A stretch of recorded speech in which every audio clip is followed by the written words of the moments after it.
प्यारे छात्रों, आपका स्वागत है।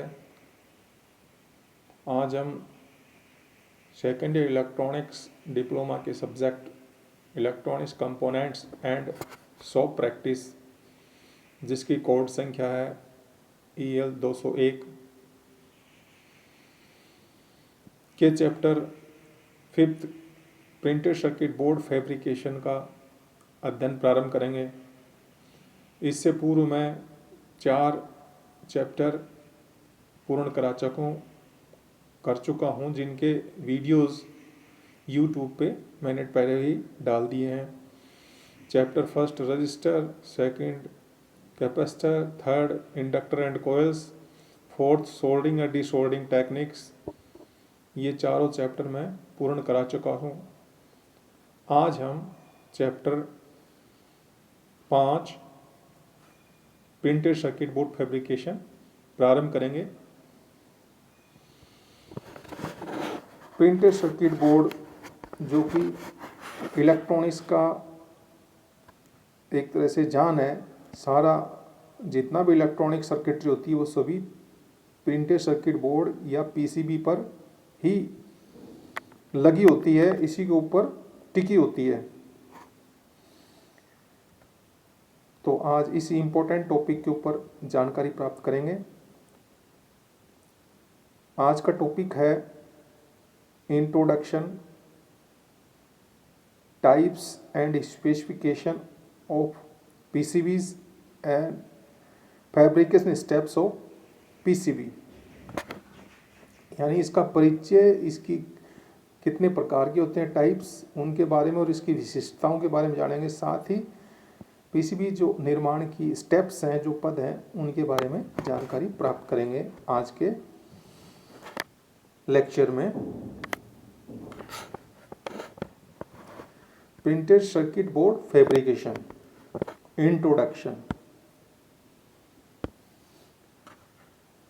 जैसा कि मैंने बताया कि PCB इलेक्ट्रॉनिक्स सर्किटरी की जान है। अगर इलेक्ट्रॉनिक सर्किटरी पूरी इसी PCB के ऊपर टिकी होती है, इसी के ऊपर ये एक आधार है जिस पे रखी होती है सारी सर्किटरी। इलेक्ट्रॉनिक सर्किट्स में बहुत अधिक कंपोनेंट्स का यूज भी होता है, जिनका आकार बहुत छोटा या अत्यंत छोटा होता है ICs के रूप में। इन कंपोनेंट्स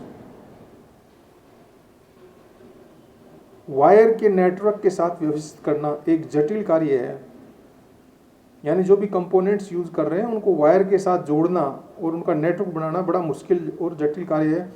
इनकी साथ ही टेस्टिंग, रिपेयरिंग यानी मरम्मत करना, मेंटेनेंस यानी रख रखाव करना अत्यंत जटिल और दुष्कर कार्य होता है। वायर्स का समूह या बंच सा ये प्रतीत होता है अगर इनको जोड़ते हैं, तथा ये अधिक स्थान भी घेरता है। उपरोक्त समस्याओं का समाधान PCB द्वारा संभव होता है। यानी PCB ये ऊपर जो समस्याएं बताई वो सभी खत्म कर देता है। यानी किसी अगर कंपोनेंट को वायरिंग द्वारा जोड़ते हैं तो बार बार वायरिंग जोड़ने से एक गुच्छा सा वायर का बन जाता है, जो बड़ा मुश्किल होता है उसको हैंडल करना, उसको सार संभाल करना और संभाल के रखना। साथ ही उसकी टेस्टिंग, मेंटेनेंस भी बड़ी मुश्किल होती है। इन सभी समस्याओं का समाधान है PCB यानी printed circuit board. PCB printed circuit board यह एक विद्युत रोधी यानी कुचालक बोर्ड होता है, जिस पर धात्विक परत कॉपर की चढ़ी होती है, जिसे इच्छा अनुसार कंडक्टर पैटर्न लेआउट में यानी एक सर्किट के रूप में निर्मित कर कंपोनेंट्स को सोल्डरिंग द्वारा एक सर्किट रूपी सिस्टम में परिवर्तित कर लिया जाता है। जैसा कि नीचे PCB दर्शा रखा है, इसमें ये जो चित्र दे रखा है, नीचे वाला जो पार्ट है ये कुचालक, जो हल्की हल्की ये लाइन सी दे रखी है, पूरा एक कुचालक इंसुलेटेड बेस मटेरियल है। यानी ये हार्ड सॉलिड शीट है जो हाई मैकेनिकल स्ट्रेंथ की होती है, यानी बहुत मजबूत होती है। इसी को ऊपर कोटेड कॉपर, यानी ये जो ऊपर लेयर चढ़ी हुई है ये कंप्लीट कॉपर की बनी होती है पूरी सतह। यह मार्केट में करीब 1 स्क्वायर फीट के हिसाब से ये सीट उपलब्ध होती है और इसकी 250 से लेकर ऊपर तक रेंज रेट्स की पॉसिबल है। 1 square feet PCB copper seat की रेट।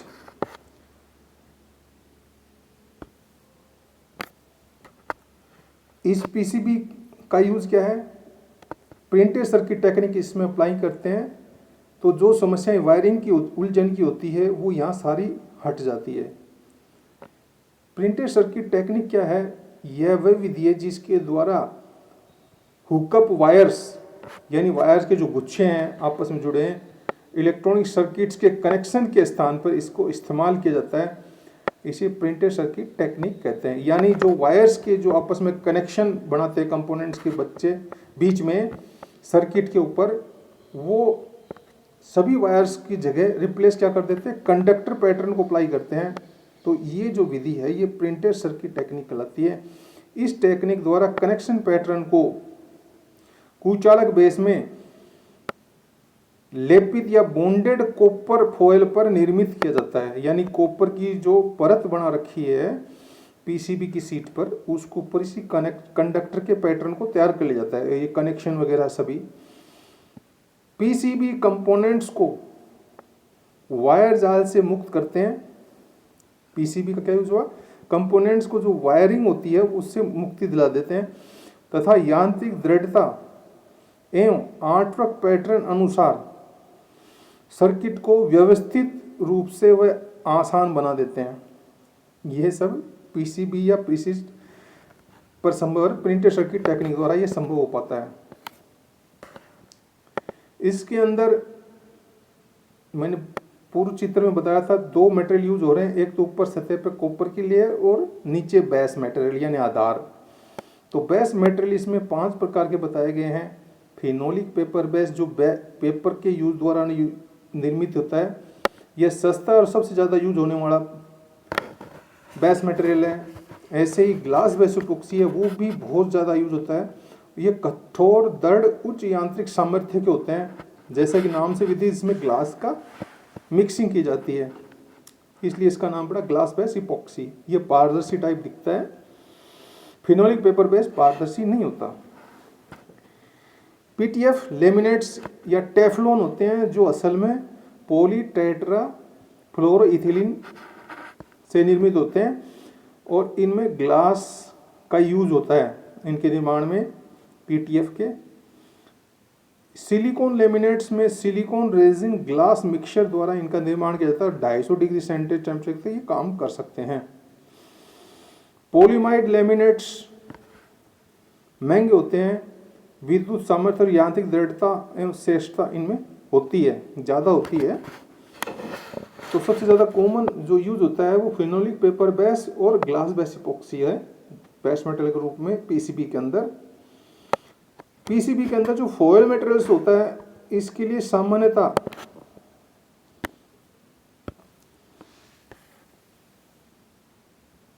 कॉपर सिल्वर यानी चांदी, कॉपर सिल्वर एल्यूमिनियम टीन यानी तांबा चांदी एल्यूमिनियम और टीन का प्रयोग किया जाता है। कॉपर का प्रयोग सबसे ज़्यादा होता है, अत्यंत ज़्यादा होता है। इसके निम्न कारण है कि कॉपर की चालकता उच्च होती है, यानी कंडक्टिंग कैपेसिटी ज़्यादा होती है। सोल्डरिंग का गुण इसमें अच्छा होता है। यह सस्ता पड़ता है, अच्छी पकड़ करता है, यानी बॉन्डिंग अच्छी बनाता है पीसीबी के ऊपर। इसलिए कॉपर का यूज सबसे ज़्यादा होता है फॉयल के रूप में पीसीबी में। पीसीबी के टाइप्स यानी पीसीबी का विभिन्न प्रकार हैं, उनके बारे में बात कर रहे हैं। तो ये 4 प्रकार से इसका टाइप्स बना सकते हैं उपयोग के आधार पर, यानी इसका यूज कैसे किया जा रहा है। मेटेलिक परत के आधार पर, यानी जो फॉइल्स जो पीसीबी को बनती है उसके आधार पे, धात्विक परत के आधार पे, फ्लेक्सिबिलिटी यानी लचीलेपन के आधार पे, सबस्ट्रेट पदार्थ के आधार पर, यानी जो नीचे कुचालक पदार्थ की शीट होती है उसके आधार पर इसको 4 प्रकार से वर्गीकृत करने के बारे में बताया गया है। इसके 4 प्रकार की टाइप्स बनती हैं। उपयोग के आधार पर, इसके यूज के आधार पर ये 2 प्रकार से बन सकता है, 2 प्रकार की टाइप्स हो सकती है। डोमेस्टिक जो घरेलू काम किया जाता है, इसमें फिनोलिक पेपर बेस के रूप में ये सबसे ज़्यादा यूज होता है और सस्ता पड़ता है। कमर्शियल पीसीबी में हाई मैकेनिकल स्ट्रेंथ होती है, हाई केमिकल रेजिस्टेंस होता है इसका, और हाई टेम्परेचर टॉलरेंस होता है, हाई ह्यूमिडिटी टॉलरेंस होता है। ये लार्ज स्केल इंटीग्रेशन और very large scale integration circuits में यूज इनका कमर्शियल टाइप पीसीबी का होता है, और ये कंप्यूटर, कैलकुलेटर, सेफ्टी इक्विपमेंट में इसका यूज होता है। तो ये होता है कमर्शियल पीसीबी। तो ये 2 प्रकार के पीसीबी बताए गए हैं उपयोग के आधार पर। डोमेस्टिक जो घरेलू पर्पज के लिए, और कमर्शियल जो व्यावसायिक पर्पज के लिए पीसीबी का यूज होता है। सेकंड जो प्रकार बताया गया मेटेलिक परत के आधार पर, यानी जो फॉयल है, जो कोटिंग की हुई है पीसीबी की सतह के ऊपर कॉपर की, उसके आधार पर, कॉपर साइड के आधार पर इसको बांट सकते हैं 3 प्रकार से। सिंगल साइडेड लेयर, यानी एक तरफा कॉपर की लेयर चढ़ी होती है। डबल साइडेड लेयर, यानी पीसीबी के दोनों तरफ ऊपर और नीचे लेयर चढ़ी हो। मल्टी लेयर पीसीबी, यानी उसके अंदर ऊपर नीचे के अलावा अगल बगल और अंदर भीतर की लेयर भी बनी होती है, इसे मल्टी लेयर पीसीबी कहते हैं। इनमें जो डबल साइडेड और मल्टी लेयर पीसीबी है उनमें पीटीएस टेक्निक का यूज होता है, जो पिन थ्रू होल्स के नाम से जानते हैं इसको। यानी ऊपर की जो सर्किटरी है ऊपर परत की, वो नीचे वाली परत की सर्किटरी से एक पिन द्वारा कनेक्ट कर देते हैं, जिसे पीटीएस बोलते हैं, पीटीएस टेक्निक, और जोड़ देते हैं, सोल्डरिंग कर देते हैं। तो इससे ऊपर का जो परत है वो नीचे वाली परत से पीटीएस टेक्निक से जुड़ जाती है, एक पिन द्वारा सोल्डरिंग कर जोड़ दी जाती है, इसलिए पीटीएस टेक्निक कहते हैं इसे। अब मेटेलिक आधार पर चल रहा था, एक तो लेयर्स जो बनती है उसके आधार पे हो गया, दूसरा फॉइल थिकनेस के आधार पे, यानी फॉइल जो मोटाई है परत की उसके आधार पे। ये 3 प्रकार से वर्गीकृत कर सकते हैं, 1 औंस बोर्ड, 2 औंस बोर्ड और 3 औंस बोर्ड।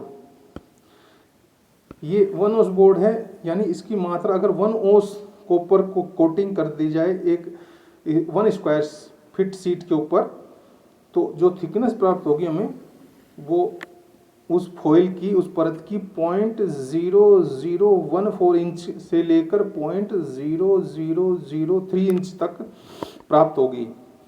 तो ये 1 औंस बोर्ड का लक्ष्य है। अगर इसकी मात्रा डबल कर दे, 2 औंस हो जाए तो 2 औंस बोर्ड बन जाएगा। 3 गुना अगर मात्रा कर दें 3 औंस बोर्ड बन जाएगा। 2 औंस बोर्ड जो है कोटिंग 1 स्क्वायर फीट पर करने पर जो थिकनेस आएगी वो पहले की तुलना में डबल होगी, यानी पहले की तुलना में डबल है, इसलिए 0.0028 इंच से लेकर 0.0005 इंच तक होगी। 3 औंस बोर्ड में तिगुनी थिकनेस हो जाएगी, यानी 3 औंस कॉपर मटेरियल को कोटिंग कर दें 1 स्क्वायर फीट के बोर्ड पे यानी शीट पर, तो फॉइल की जो थिकनेस प्राप्त होगी वो होगी 0.0042 इंच से 0.0009 इंच तक। तो यानी तिगुनी थिकनेस हो जाएगी पहले की तुलना में। कॉपर फॉइल की जो मोटाई है उसका चयन प्रवाहित धारा के आधार पर किया जाता है, यानी जो प्रवाहित धारा किस प्रकार, अगर ज़्यादा धारा प्रवाहित हो रही तो थिकनेस मोटी होनी चाहिए शीट की, फॉइल की, और अगर धारा सामान्य रूप से कम बह रही है तो 1 औंस बोर्ड ही यूज कर सकते हैं। तो सामान्य अनुप्रयोग में 1 औंस बोर्ड का ही उपयोग होता है पीसीबी के अंदर। अब बात करते हैं तीसरे प्रकार के वर्गीकरण की जो पीसीबी का है, लचीलेपन या फ्लेक्सिबिलिटी के आधार पर। ये 2 प्रकार से हो सकता है, ठोस पीसीबी या सॉलिड पीसीबी, और दूसरा है लचीला फ्लेक्सिबल पीसीबी। ठोस पीसीबी ऐसे मोड़ा नहीं जा सकता पीसीबी को, यानी उसकी सीट को मोड़ नहीं सकते। लचीला पीसीबी है उसको भी 2 स्थितियां, स्टैटिक और डायनेमिक। स्टैटिक पीसीबी को एक बार इसमें आकृति देना संभव है, उसके बाद उसको नहीं बदला जा सकता। डायनेमिक टाइप पीसीबी में इसको बार बार बदलते हैं, इसकी शेप बदलते हैं, यानी एक सर्किट से निकाल के इसे दूसरे सर्किट में इसको जोड़ सकते हैं। ये डायनेमिक टाइप पीसीबी कहलाता है। ये कार्ड्स रूप में भी होते हैं जो एक्सचेंज के अंदर काफ़ी यूज होता है, और कार्ड जहाँ फॉल्ट हो जाता है उस कार्ड को निकाला जाता है, दूसरा कार्ड पीसीबी का उसमें उस जगह डाल दिया जाता है, और इसे बिना टाइम गंवाए जो फंक्शन है उस एक्सचेंज का वो रुकता नहीं है और कंटिन्यूस वर्क करता रहता है। तो ये इसका फ़ायदा है डायनेमिक टाइप पीसीबी से। स्टैटिक पीसीबी में एक बार जो उसका जो आकार दे दिया वो आकार फिक्स हो जाता, फिर उसमें चेंज नहीं कर सकते।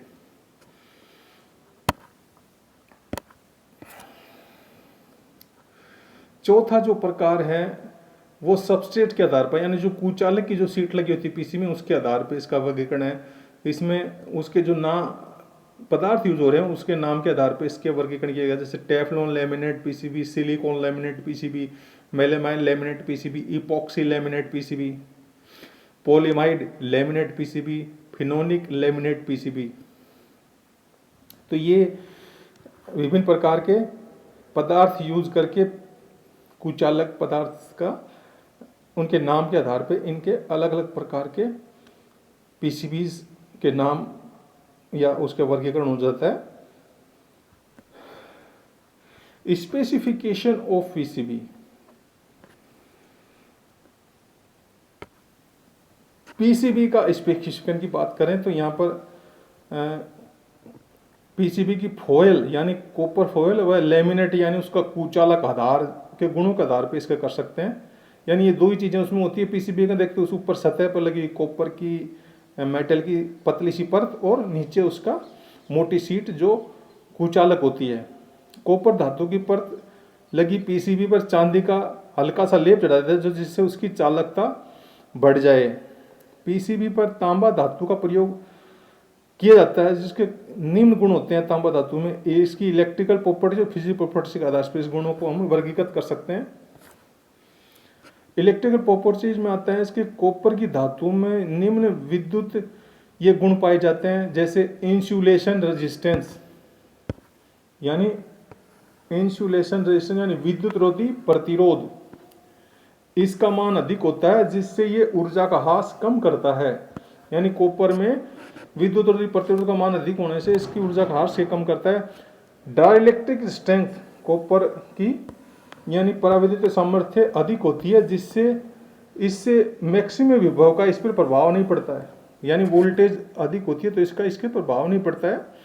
साथ ही कॉपर की डाइलेक्ट्रिक कांस्टेंट यानी पराविद्युतांक न्यूनतम लगभग 0 होता है।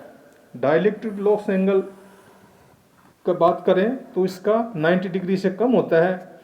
आइडियल केस में करंट हमेशा विभव से 90 डिग्री कोण से आगे चलता है, यानी ये अगर ये विभव है तो ये इस साइड में ये 90 डिग्री पे हमेशा 90 डिग्री कोण से या कला से ये आगे होता है हमेशा करंट। परंतु व्यवहार में प्रैक्टिकली ऐसा नहीं होता, वो 90 डिग्री से कम कोण पे चलता है, यानी करंट की दिशा ये रहेगी। आइडियल केस में ये रहेगी और प्रैक्टिकल केस में ये रहेगी। तो ये जो कोण है बीच में आ गया ये कहलाता है पराविद्युत ह्रास कोण, जिसको डेल्टा से दर्शाया गया है। इसे पिछड़ा कोण भी, यह पिछड़ा हुआ कोण ही ह्रास कोण कहलाता है। ह्रास पराविद्युत ह्रास कोण। पराविद्युत ह्रास कोण का जो मान है वो बताया डेल्टा बराबर 90 डिग्री माइनस डेल्टा के रूप में प्रदर्शित कर सकते हैं। यहाँ डेल्टा जो दे रखा है वो कला कोण है और आई है प्रवाहित धारा, आई सी है धारा का धारितीय रूप अवयव यानी कैपेसिटिव कंपोनेंट है धारा का, और आई आर है रेजिस्टिव कंपोनेंट धारा का, जो पिछले चित्र में दिखाया गया है। ये आप देख रहे हैं इस चित्र में, यहाँ पर ये जो आई आर है ये इसी का से निकलता है और इधर जो निकलता है इस साइड में ये आई सी है, यहाँ दे रखा है ये आई सी, और ये नीचे आई आर। तो आई आर रेजिस्टेंस के कारण जो करंट पे प्रभाव होता है वो, और जो कैपेसिटिव के कारण जो करंट बनता का प्रभाव बनता है वो आई सी के रूप में दर्शाया गया है। फिजिकल प्रॉपर्टीज यानी भौतिकीय गुण इसके कॉपर की सतह के, इसमें फ्लेक्सिबिलिटी होती है यानी लचीलापन होता है, पंचेबिलिटी यानी छेदक क्षमता, और व्रेपेबिलिटी यानी मुड़न की क्षमता, यानी मुड़ भी सकता है, व्रेपिंग बोलते हैं उसको। ह्यूमिडिटी ऑब्जॉर्प्शन यानी नमी सोखने की क्षमता के आधार पर इसकी विशेषताओं का वर्गीकरण कर सकते हैं। आधार परत यानी कुचालक सबस्ट्रेट की विशेषताएं निम्न प्रकार होती हैं। यानी जो कुचालक की सीट है पीसीबी की, उसकी विशेषताएं अक्ष पीसी एक्स पीसी के रूप में दर्शाते हैं। यहाँ एक्स है पैराविद्युत सामर्थ्य, पी है उच्च ताप पर छेदन क्षमता, और पीसी है साधारण ताप यानी रूम टेम्परेचर पर छेदन क्षमता। पी को हम हाई टेम्परेचर पे ड्रिल करने के लिए यूज कर सकते हैं। पीसी का जो सिंबल है वो रूम टेम्परेचर 27 डिग्री सेंटीग्रेड पर छेदन के लिए प्रयुक्त करते हैं। पीसीबी का बेस्ट सबस्ट्रेट है वो x, double x, triple x, और पी और पीसी के साथ व्यक्त कर सकते हैं। एक्स की संख्या अगर बढ़ती है, अगर एक्स का संख्या बढ़ती है पीसीबी के लिए, तो वो अधिक पैराविद्युत सामर्थ्य बताता है। तो ये 3 फैक्टर हैं जो सबस्ट्रेट को विशिष्टता बताते हैं, एक्स, पी और पीसी। पीसी रूम टेम्परेचर पे ड्रिल करने की क्षमता बताता है, और पी अबोव रूम टेम्परेचर पर ड्रिल करने की क्षमता बताता है, और एक्स है पैराविद्युत सामर्थ्य यानी मान लीजिए कुचालक क्षमता है एक तरह की। एक्स जो बेसिक स्टेप्स हैं पीसीबी के फैब्रिकेशन के लिए, वो 7 प्रकार के स्टेप्स हैं जो मैं बता देता हूं आपको। फैब्रिकेशन यानी पीसीबी का निर्माण करने का जो स्टेप्स हैं, जो पद हैं, वो इस प्रकार हैं। पहला है master art of preparation, second resist coating, third etching, fourth rinsing and washing, fifth resist removal, sixth drilling, seventh lacquer coating. ये सभी का इम्पोर्टेंस है। इसमें सबसे इम्पोर्टेंट है आर्ट वर्क प्रिपरेशन, पहली वाली। इस विधि की सबसे महत्वपूर्ण स्टेप है preliminary planning and design of art work, यानी आर्ट वर्क की डिजाइन करना और उसको प्लान करना, ये सबसे इम्पोर्टेंट काम है। एक बार अगर पीसीबी इचिंग प्रोसेस में चला गया, यानी सेटिव स्टेज में चला गया, फेविक्रिल सॉल्यूशन में चला गया, तो उसके जाने के बाद जो कंडक्टर पैटर्न होगा पीसीबी पे वो अस्थायी हो जाता, परमानेंट हो जाता, तो उसको बदल नहीं सकते। अगर उसमें खराबी है तो खराबी रहेगी। इसलिए इचिंग से पूर्व सावधानीपूर्वक प्लानिंग जरूरी आवश्यक है। ये सबसे इम्पोर्टेंट स्टेप है आर्ट वर्क प्रिपरेशन, पहली स्टेप। तो ये 7 स्टेप्स है, इनका अगले लेक्चर में डिस्कशन करेंगे। आज के लिए इतना ही काफ़ी है। Thank you.